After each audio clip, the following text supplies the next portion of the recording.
Right. Wells Philosophy Group online meeting, 3rd of August, Civil Disobedience, a failing or a strength of democracy. There are 3 questions for today's session, one of definition, one of moral principle, and one of practice. What makes civil disobedience a distinct form of protest? When is it morally justified? And how should we respond to it? At whatever level you engage with philosophy, I hope you will find something of interest here. What is civil disobedience? Civil disobedience is historically significant.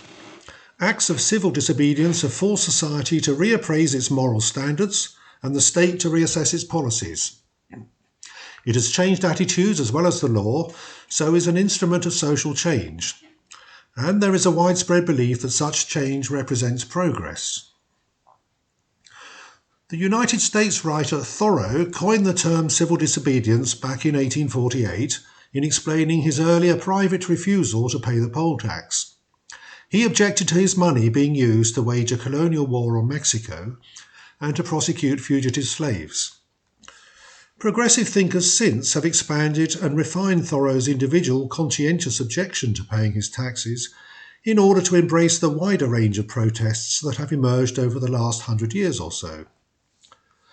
The 20th century American liberal philosopher Rawls offers an example of a modern definition, which runs something like this: a conscientious breaking of the law that is concerted, public, non-violent, and undertaken with the objective of changing government policy. Thoreau's solitary and private gesture now appears somewhat sidelined. When identifying and comparing different forms of protest, Rawls uses a number of dichotomies. Examples include legal and illegal, violent and peaceful, harmful and harmless, public or private, individual or group, and so on. This simple technique is typical of analytical philosophy and is often exercised in discussing more complex concepts such as truth or beauty. Rawls's definition falls into 6 parts. I shall examine these one at a time. Number 1.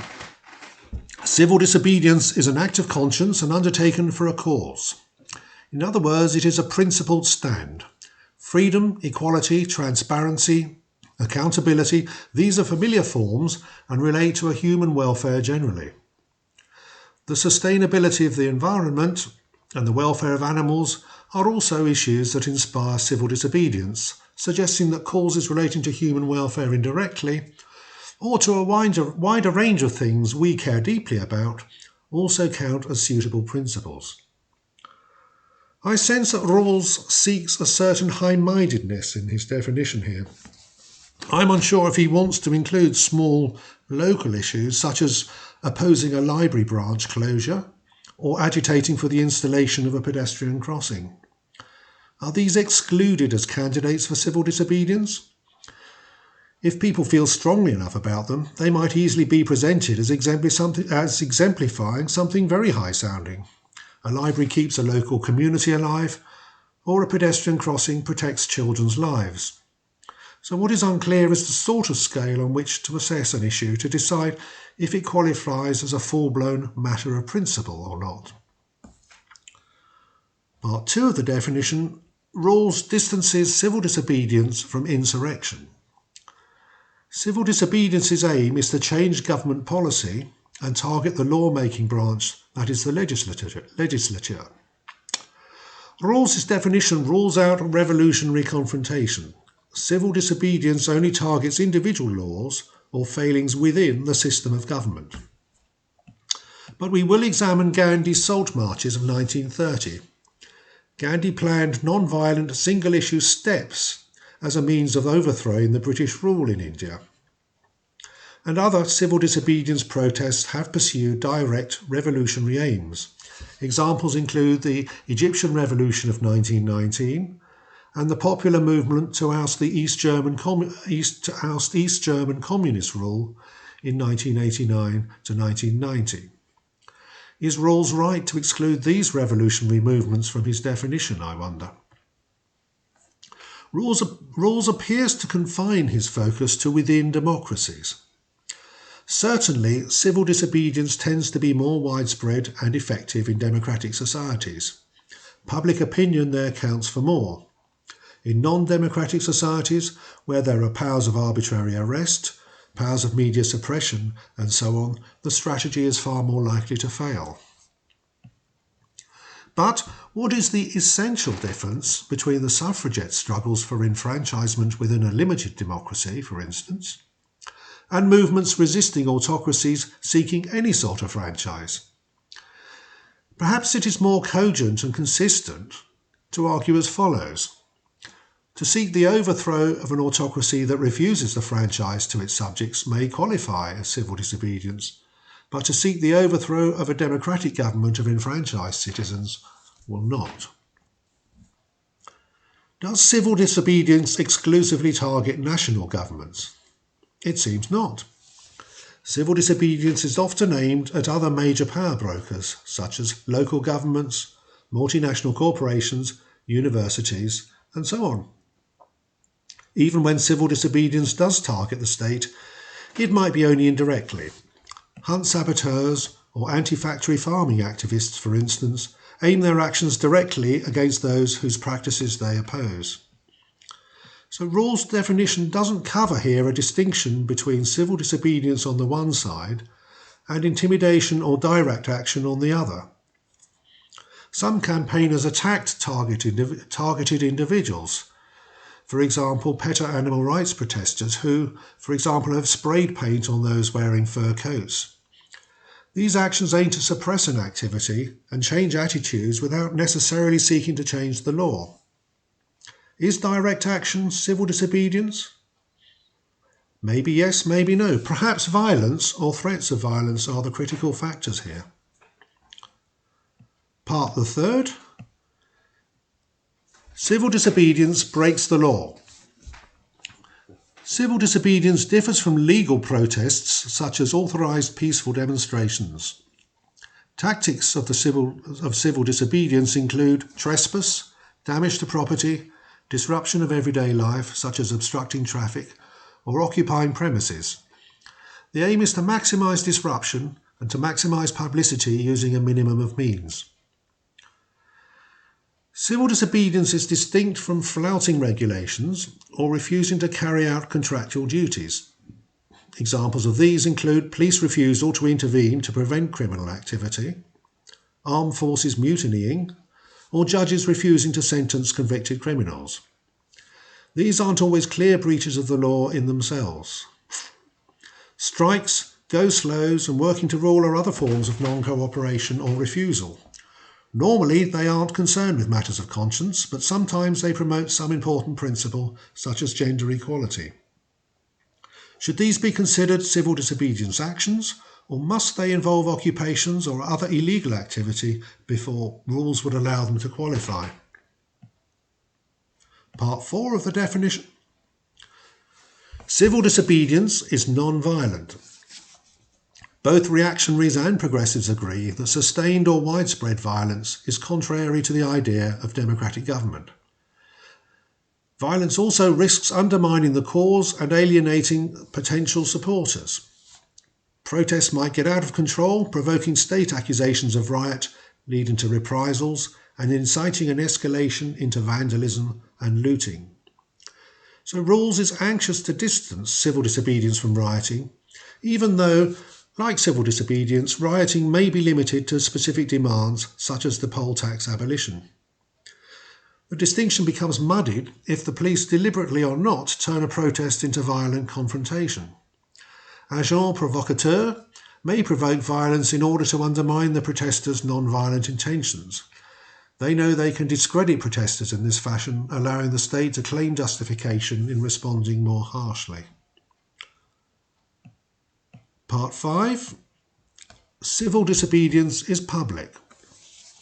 Normally, civil disobedience activists don't attempt to conceal their actions or evade the legal consequences of them. Activists often submit to or even seek arrest. Well-publicised arrests may give added impetus to a movement, but of course at the cost of losing the active support of a valued member. organisers have learned the importance of making any arrests appear as outrageous or as high-handed as possible. Conspicuous martyrdom, in varying degrees, often advances a cause. Christianity's worldwide success owes much to its martyrs, for instance. Indeed, it owes everything to them if you include Christ himself as the first. Making civil disobedience public helps promote the cause, helps win support and recruit more activists. The media are often informed of planned civil disobedience activities, therefore. Openness helps protesters distance themselves from other self-interested criminal activity. It creates an opportunity for protesters to highlight the higher motives of their actions, the depth and the sincerity of their convictions. Being seen to act selflessly and for a principle attracts sympathy and support. Some actions, such as animal rights releases, are covert, however, but does their secrecy disqualify them as acts of civil disobedience? Or is their openness after the event sufficient to exonerate them? Part 6 of 6. Civil disobedience is concerted. Rawls elsewhere adds the condition for civil disobedience to be collective. He distinguishes it from individual conscientious objection. This covers all acts of individual non-compliance with direct personal legal demands, such as Thoreau and his poll tax. But presumably a mass movement resisting a mandatory military draft, for instance, becomes a concerted action and so becomes an act of civil disobedience. Now, is Rawls being too strict here? Two of the most prominent acts of individual protest in my lifetime were Rosa Parks' 1955 refusal to give up her seat on a bus to a white person and the 1989 lone protest of I think it was a student before a procession of tanks in China's Tiananmen Square. Now, are these not paradigm acts of civil disobedience? If there is a difference between these and Thoreau's protests, it might be that Thoreau's represents passive non-compliance, whereas Rosa Parks and the Chinese student were taking active initiatives against systematic racism or against an autocratic regime. But why should Rawls exclude lone protesters, and why should he deny them the indulgence that civil disobedience often enjoys? Without that indulgence, the solitary whistleblower, Julian Assange, for instance, they are automatically labelled common criminals and will suffer the full force of the law and worse in consequence. Now that's his 6-part definition. Now why does Rawls focus on civil disobedience and distinguish it from other forms of protest? Is this just another philosopher playing with words? Well, I think he has two possible replies he could make here. Firstly, Rawls sees civil disobedience as broadly positive as a force for change in society, and so he is implying by his definition we should single it out and handle it differently.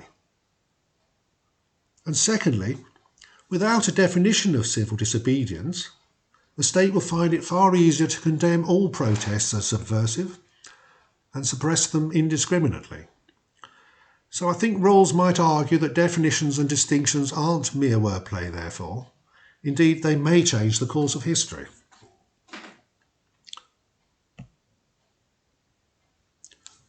When is civil disobedience justified? Rawls argues that justifiable civil disobedience is a mark of a healthy society prepared to resist, in an orderly fashion, the unresponsive, incompetent or high-handed in government. Civil disobedience is a sign of popular vigilance over the process of government and is justified as a social safety valve. One extreme camp opposed to Rawls consists of the reactionaries. They argue that acceding to civil disobedience amounts to capitulation. It is a sign of weak, irresponsible government. If governments only take serious notice of illegal actions attracting sensational media coverage that are widely publicised and provoke mass arrests, then its authority is jeopardised. Every campaigning group, no matter how small or localised its demands, will adopt civil disobedience tactics and hold the nation to ransom. For philosophers, Perhaps the best known anti-civil disobedience pronouncement comes from the 17th century thinker Thomas Hobbes. Hobbes maintained that the arbiter of moral value resides exclusively in the unimpeachable and absolute authority of the sovereign. Civil disobedience, therefore, is never justified. Subvert this important principle and anarchy, or Hobbes' famous state of nature, becomes unavoidable. Opposed to rules from the opposite extreme camp is Thoreau and the individualists. Thoreau's position owes something to John Locke, who argued we have a duty to obey the law only insofar as we consent to its rule. For both Thoreau and Locke, the individual conscience is sovereign and the ultimate arbiter of what is morally right. And for Thoreau at least, civil disobedience is always justified. There is no moral obligation to obey the law. So reactionaries argue that authority should be obeyed unconditionally, and authoritarians argue and presume that everyone to be a subject of a sovereign body. Individualists argue that we are citizens rather than subjects, and that the duties of the citizen extend beyond those of subject. They reject the obligation of blind obedience to authority in favour of government by consent. It is the individual conscience which should be obeyed unconditionally. Between the two extremes we find Rawls and what I shall call a conditional progressive position. This position recognises the authority of the state whilst accommodating respect for individual conscience. Rawls's dual compromise position insists, with the reactionaries, that morality possesses a social dimension that makes legitimate demands upon the individual. There are moral principles that justifiably override individual interests. However, as a concession to the individualists, Rawls locates moral principles in a collective conscience in which individuals participate. Conditional progressives therefore allow that governments are legitimate objects of scrutiny and that civil disobedience, subject to his conditions, on which he'll elaborate, has a role to play in expressing and exercising the collective conscience. Progressives locate a constant source of tension, therefore, within advanced democracies, between individual conscience and collective authority, between private citizens and public government. They see no objection to a dynamic system subject to stresses or tension, however. There is, for instance, tension built into the very idea of an electric motor, brought about by the opposed and alternating polarities of the electrical terminals inside. Suitably arranged and balanced, those opposing forces may be harnessed to produce a smooth-running and stable engine. Opposition or polarity need not imply instability. So, conditional progressives maintain that civil disobedience is justified, but only under certain conditions, when pursuing an important moral principle. First of all, that principle must be well-founded and the motivation genuine. Then, civil disobedience is justified provided all existing legal avenues have been exhausted. Civil disobedience is an option of last resort. There must be a reasonable chance of success, the consequences considered and weighed. This done, the chosen course and scale of the proposed action must be appropriate and proportionate. Planners of civil disobedience actions must consider these and other similar questions. To what extent will the action undermine respect for the law? How will it influence public opinion? Will the action cause greater harm than it is trying to prevent? Rawls supports civil disobedience largely for its successes. He believed liberal democracy to be desirable and that civil disobedience had won progressive victories within it, including female enfranchisement, the advancement of American civil rights, and the ending of apartheid. Rawls believed that civil disobedience that is both well-founded and sincere is morally justified, and so needs undergo only a few formalities to meet with his approval. But There are issues that attract enough ardent and sincere supporters to form influential civil disobedience campaigns whose moral sanction could be controversial. Examples include the United States pro-life movement and the French Yellow Vest protests which targeted fuel prices. Should we be so indulgent towards civil disobedience in these and possibly other cases? How should we deal with civil disobedience? Well, the reactionary or Hobbes answer is prosecute transgressors and, as one would, any other offender. The individualist or Thoreau's answer, tolerate transgressors, respond positively and actively encourage individual stands on conscience. Thirdly is the conditional progressive or rules answer. Civil disobedience is a distinct type of offence and warrants a different treatment. Sometimes this is more lenient and sometimes more severe. More lenient when the issue is a matter of principle, more severe when the action threatens the authority of the state. In other words, civil disobedience raises the stakes or ups the ante. Civil disobedience protesters stand to gain more than the normal legal channels have granted them, but they stand to lose more too. So when applying this conditional progressive perspective, it is important to determine the motive for the actions. We do something similar when we distinguish murder and manslaughter. Is the motive genuine and an important moral concern, or does the action seek the overthrow of a democratic government? Determining the motive influences the seriousness of the offence. With genuine acts of civil disobedience, the motivation for law-breaking may mitigate the offence, but not necessarily exonerate culprits who have perhaps endangered life or destroyed livelihoods. Where civil disobedience pursues subversive or more serious criminal acts, then the offence is exacerbated and the punishment should be more severe. Intentions and symbols become important in appraising the seriousness of an offence. Starting a small fire in a public place assumes a new significance, for instance, when it is the burning of a national flag before the world's television cameras. Within democracies, civil disobedience highlights shortcomings in its operations.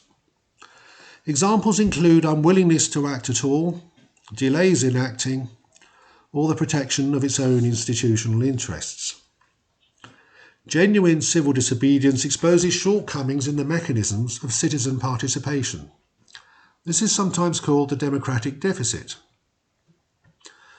An example occurs in the first-past-the-post constituency system, which makes it easier for regional issues but more difficult for issues of conscience to be raised and debated. Many feel very strongly about environmental issues, for instance, but being spread evenly throughout all constituencies find it more difficult to gain parliamentary representation than those seeking regional autonomy. Where governments and courts respond swiftly, impartially, flexibly and consistently to problems arising from the democratic deficit, conditional progressives believe that civil disobedience will strengthen a democracy. An afterthought on definitions. This being an exercise in analytical philosophy, I have spent much time on definitions. I believe definitions are important. They influence practical decision-making, and much hard-fought debate consists in one party striving to get its own definitions and labels adopted at the expense of a rival's. What interests me is what leads us to adopt one definition and reject another. By what right does Rawls introduce a new definition of civil disobedience, and by what token are we expected to accept it? There seem to be parallels here with the present discussion. We might take an authoritarian, an individualist, or a progressive view on definitions themselves. The authoritarian view would be that definitions are fixed and a priori, independent of the actual things or events that they are used to describe. The individualist perspective might be that definitions are a matter of personal choice. And the conditional progressive definition or conditional progressive take on this would be that definitions represent a dynamic balance between authority on the one side and the changing needs, outlooks, and interests of society on the other. Civil disobedience itself is a good example of a concept that is dynamic in this way. It is changing and developing within a society that is likewise undergoing transformation. Within this dynamic model, proposing a new definition introduces a new direction for practical decision-making. Whether it is adopted and acquires authority will depend upon the interests it serves and its efficacy in meeting them. So to what extent does Rawls frame his definitions to produce the conclusions that he desires? It looks like he believes it singles out in clear terms a form of protest which, if accorded special treatment, strengthens liberal democratic societies, enabling them to continue with and consolidate the progress they have already made. Now, this is just an afterthought which I will try to expand if any of you wish to engage with it.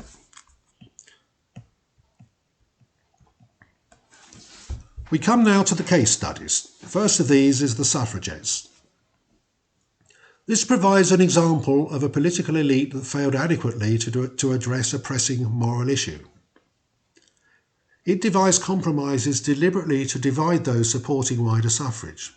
Proposals were engineered to generate procedural wrangles and take up parliamentary time so that a bill was lost when a general election was called. I've jotted down a few details. The Liberal government introduced the Conciliation Bill in 1910. This was drafted by a cross-party committee of MPs and offered limited enfranchisement for about 1 million women who owned property. The bill was passed and moved to the Lords, but shelved by an unsympathetic Liberal Prime Minister Asquith. The bill fell with the dissolution and the second election of 1910. It was then reintroduced as a private member's bill. The supporters of female suffrage remained divided, however. Lloyd George, for instance, objected that it would enfranchise largely Conservative voters. Nonetheless, the bill was passed. The government also promised some parliamentary time, a necessary condition for a private bill to become law. But the promise was not honoured. Instead, the government offered to introduce a bill to universalise male suffrage. Significantly, 40% of adult males still did not have the vote at this time. Alongside this, the government offered to allow female suffrage to be included as an amendment to the main bill. However, the Speaker ruled out any such amendment as too substantial a change to a main bill. So the government appeared to have manipulated procedures to scupper the progress of female suffrage. The main bill was also dropped. In 1912, the government reintroduced the Conciliation Bill, but this time it was narrowly defeated.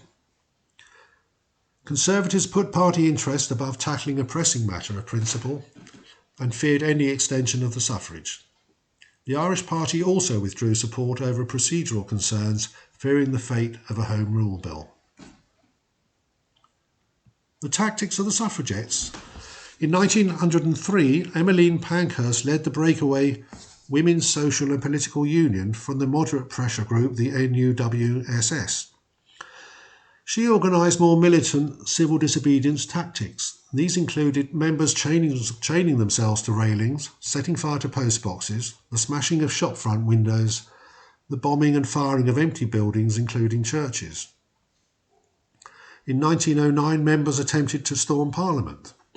These were extreme tactics even by today's standards. Were these measures proportionate or appropriate?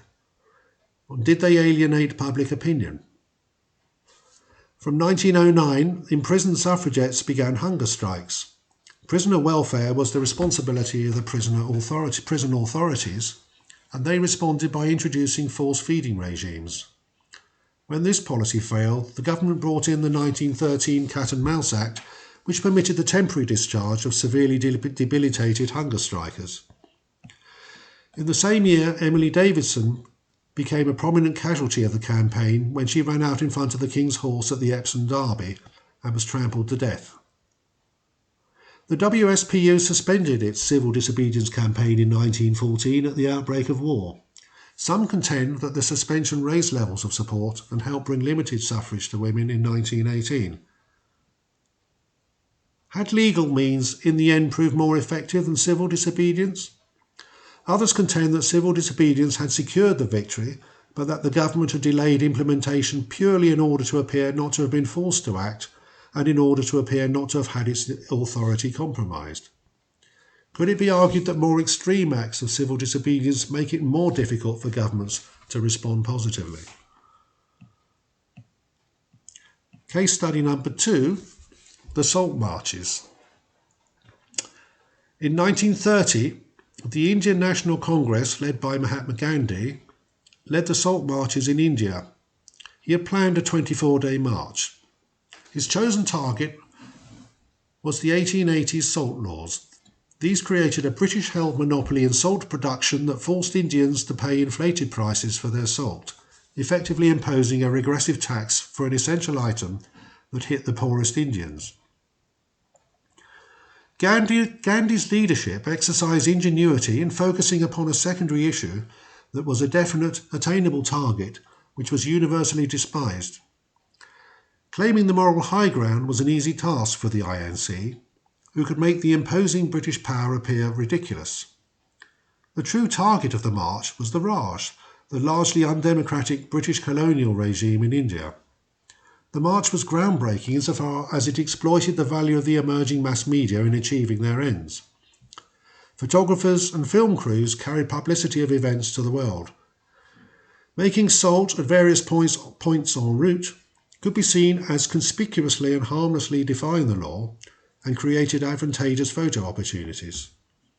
Both the march and the salt making were non-violent tactics, but plans were made well in advance for the likelihood of Gandhi's arrest. Indeed, mass arrests were hoped for, as was the expectation that the accretion of tens of thousands of prisoners would make India ungovernable. The march did have ulterior motives, which a declaration citing the ultimate end of independence made quite clear. Were the salt marches successful in attaining this ultimate end? The salt laws were abolished and political prisoners set free, but India had to wait 17 more years for independence. Case study number 3, the US anti-abortion protests. Both sides in the abortion debate are aware of the publicity value of language in characterising themselves as the pro-lifers against the pro-choicers. This issue continues to be very divisive in the United States, with a 2019 Gallup poll finding that 40% of American voters were pro-lifers, with very few abstainers. A sustained campaign has steadily introduced incremental restrictions on abortion since 1973. By 2011, 80 federal laws had been passed restricting abortion. Individual states have also added to the statute book. One notable, albeit failed attempt was in Texas in 2017 to have abortion classified as murder, allowing the death penalty to be invoked for women who underwent the operation. Pro-life tactics include an annual March for Life, silent life chains of placard holders, the blocking of entrances to clinics to force closure for a day or even permanently. In 1994, Bill Clinton introduced legislation making it a criminal act to obstruct, make it difficult or dangerous to gain access to property. This was effective legislation and all but eliminated the tactic. So until then, none of these tactics would appear to have been illegal. Other legal moves included the picketing of clinics, the offers of free counselling, the provision of alternatives to abortion, the distribution of copies of lawsuits filed against abortion clinics and their physicians. The aim here was to cast doubts upon the safety of the procedure. Some of the circulated literature has contained false medical claims concerning the risks to mental health or of developing breast cancer in having an abortion. Illegal tactics have included the targeting of abortion clinics in arson and bombing attacks. There have been violent confrontations that have included the murders or attempted murders of physicians. Defenders of the tactics cite justifiable homicide in order to justify their actions. Pro-lifers clearly feel they are acting sincerely and for a moral principle. But is this sufficient to justify their campaigns? When does picketing become intimidation or harassment? Has civil disobedience been responsible in bringing about the tightening of the laws restricting abortions? Or have these changes been brought about by the more usual lobbying channels? And have the changes been as effective as the law would suggest? The ratio of live births to abortions has remained at about 5-1 for several years. And every year, over 600,000 abortions continue to be performed in the US. With these issues in mind, I will end the talk now and hand it over to you for questions, contributions, and criticisms. Thank you very much.